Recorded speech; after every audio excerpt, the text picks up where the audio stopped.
Bonsoir à tous. Dans l'entretien du jour aujourd'hui, il est question d'économie verte, d'énergie renouvelable, de bilan carbone et que sais-je encore. Brian Ponzo, bonsoir. Bonsoir. Merci d'avoir accepté notre invitation. Vous êtes un jeune entrepreneur, un consultant, vous avez une expertise dans la prévention des risques et dans les bilans carbone et vous êtes surtout président fondateur d'Ener Congo. C'est quoi Ener Congo ? Ener Congo est une association citoyenne, Oui. Ener qui est le diminutif de énergie renouvelable. Donc Ener Congo, c'est une association qui milite pour les projets d'économie verte Oui. au Congo. Ce sont des hommes et des femmes qui sont amoureux de l'Afrique et qui sont engagés pour le développement durable de l'Afrique. Donc, c'est une association comme beaucoup d'autres qui se dit que le business de la défense de la planète est lucratif. Je ne suis pas d'accord avec cette expression. Oui. Je pense qu'aujourd'hui, il y a une cause, il y a une raison pour laquelle il faut que tout le monde puisse se mettre ensemble pour travailler, pour défendre cette planète et surtout l'Afrique qui aujourd'hui subit massivement les effets du changement climatique. Il faut trouver des solutions pour sauver la planète et l'Afrique en particulier. Et vous allez trouver la solution à travers Ener Congo, c'est ça? C'est ce qu'on essaie de faire depuis 2 ans.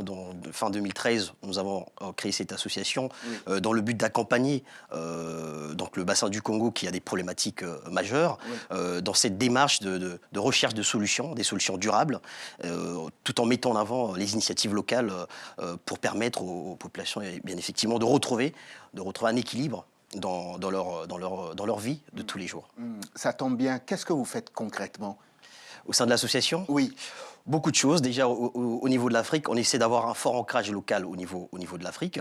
Ça passe par des plaidoyers. On fait beaucoup de plaidoyers pour sensibiliser, pour attirer l'attention des autorités, et également les acteurs de la société civile.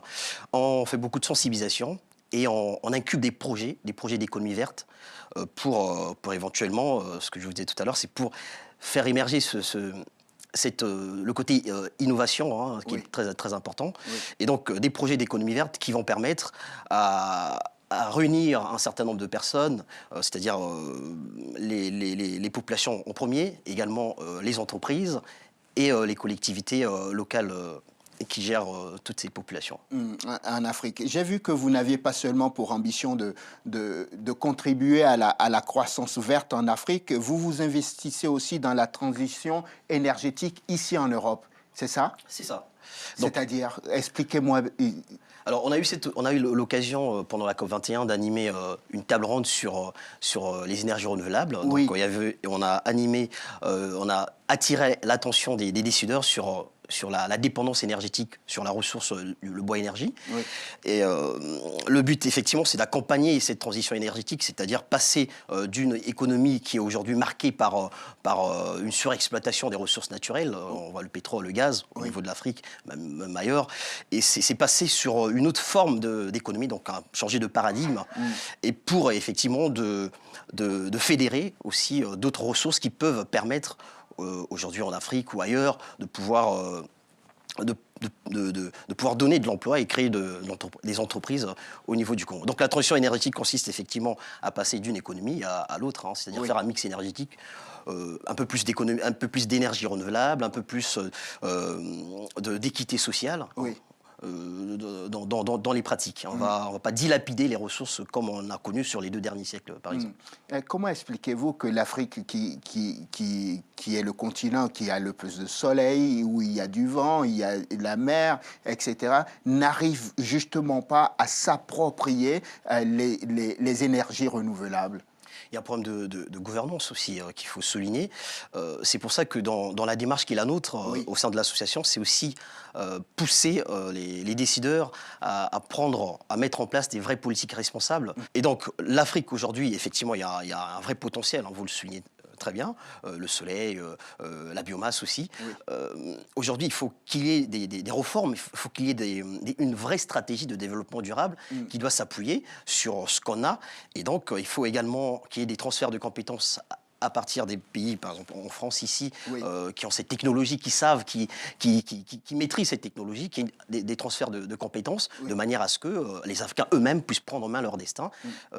avec le potentiel qu'ils ont chez eux. Si je résume votre pensée, c'est que d'un côté, il faut que les Africains eux-mêmes prennent conscience qu'ils disposent de la matière première et qu'il faut qu'ils fassent appel juste à l'expertise extérieure pour pouvoir accompagner ce développement des énergies renouvelables. C'est ça. Il y a besoin de formation. Il faudrait qu'on forme les Africains. Oui. Il faudrait que la diaspora aussi, aujourd'hui, qui consiste une vraie force pour l'Afrique, puisse incuber des projets dans ce sens-là. Oui.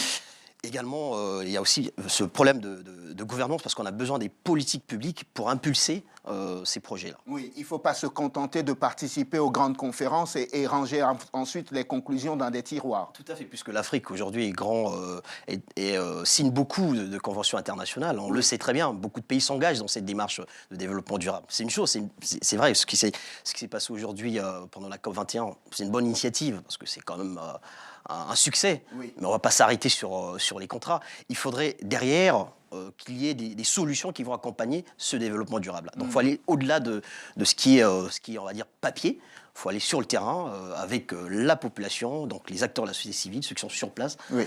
Parce qu'aujourd'hui, on a quand même un décalage. Parce quand on lit les économies africaines, il y a quand même un décalage. On nous parle du PIB, il y a une croissance exponentielle. Oui.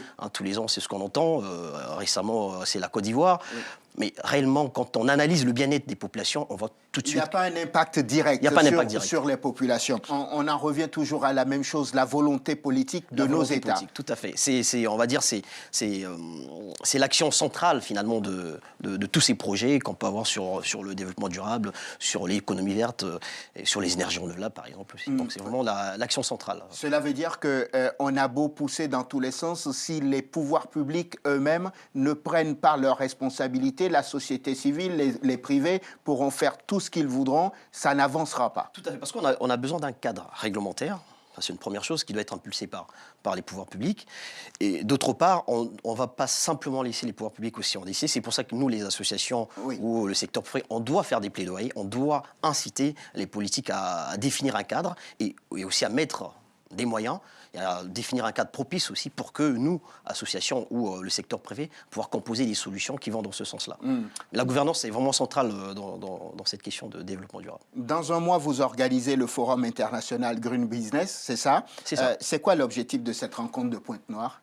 Alors c'est une initiative, c'est un grand rendez-vous. Ça fait depuis 2010 que la Chambre de commerce de Pointe-Noire a mis au point cette initiative. Donc c'est un grand rendez-vous qui regroupe à peu près plus de 500 personnes qui viennent de partout. On parle de l'économie verte, il y a du networking, il y a des échanges, il y a une promotion de ce qui est fait localement. Et aujourd'hui, cette année, donc dans un mois, on parlera plutôt de l'innovation et la technologie pour soutenir l'économie verte. Donc un grand rendez-vous, donc je pense que vous y serez au rendez-vous, je suppose. Nous en sommes donc à la 7e édition, si je compte bien. À la 7e édition. Donc, comment on y participe? Alors, je me lève, je viens à Pointe-Noire et je dis que je participe à la 7e édition, c'est ça? Vous pouvez faire ça aussi, c'est une chose. Vous avez également un site internet, vous pouvez vous inscrire.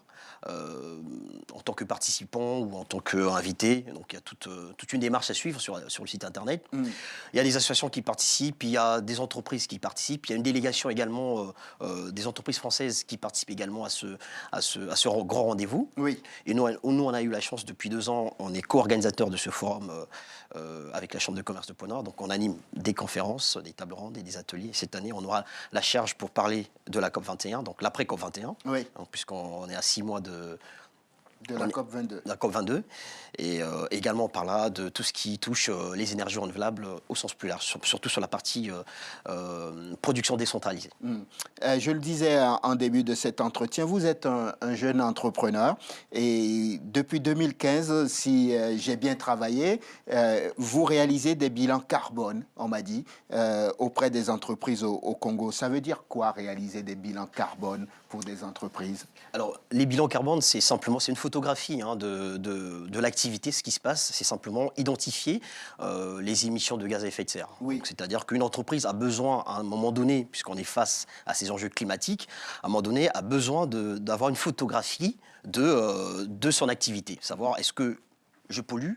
est-ce que mon activité est plutôt responsable de ce qui se passe aujourd'hui dans la planète? Donc la société a besoin d'avoir une photographie, une sorte d'image. Et cette image, on peut l'obtenir à partir d'un bilan carbone. On va identifier à partir d'une cartographie des flux, donc les flux entrants, sortants de l'entreprise, donc les activités que l'entreprise mène. On va identifier un certain nombre de choses. On va voir les postes qui sont émetteurs de gaz à effet de serre. Et derrière, on va proposer à l'entreprise des solutions, des actions à court terme, moyen terme, long terme, pour pouvoir se conformer, on va dire, aux enjeux climatiques. Il y a une autre question qui m'est venue. Je me suis dit, est-ce que depuis la mise en place du marché carbone, finalement, la finance carbone a réellement permis de réduire l'émission de gaz à effet de serre? Il y a eu des avancées, c'est pour ça que d'ailleurs le protocole de Kyoto, aujourd'hui on est arrivé en décembre 2015, c'était la date butoir. Aujourd'hui, donc avec l'accord qui vient d'être signé par 196 pays, 196 délégations, c'est une bonne chose puisque derrière, il y a toutes ces questions de tarification carbone qui vont être enclenchées puisque au moins c'est quand même intéressant quand on regarde un peu la tonne de CO2, hein, c'est au niveau des marchés carbone, il y a effectivement cette question de tarification. Aujourd'hui, il y a eu des avancées. Et pour les entreprises, c'est une démarche qui est volontaire. Il y a des États, au niveau des États, il y a des contraintes. Avec le protocole de Kyoto, il y avait des contraintes. Parce que les pays qui ont signé effectivement ce protocole avaient des contraintes.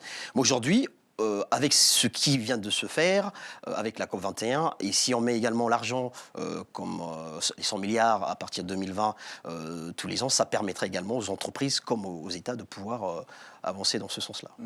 Ce sera ma dernière question. Vous n'avez pas le sentiment que la lutte contre le réchauffement climatique est un vrai business, non? Non, je ne dirais pas ça parce que c'est pas un business. Je pense que c'est une cause qui est commune.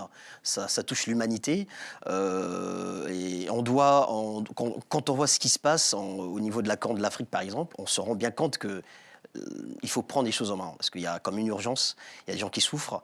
Je vous rappelle simplement que l'Afrique va passer d'1 milliard à plus de 2 milliards d'habitants d'ici 2050. Donc il y a d'autres facteurs qui vont entrer en jeu, notamment les besoins en termes alimentaires, en termes énergétiques, qu'il faut y répondre. Déjà, on a d'autres soucis au niveau de l'Afrique, notamment la sécheresse, les déforestations.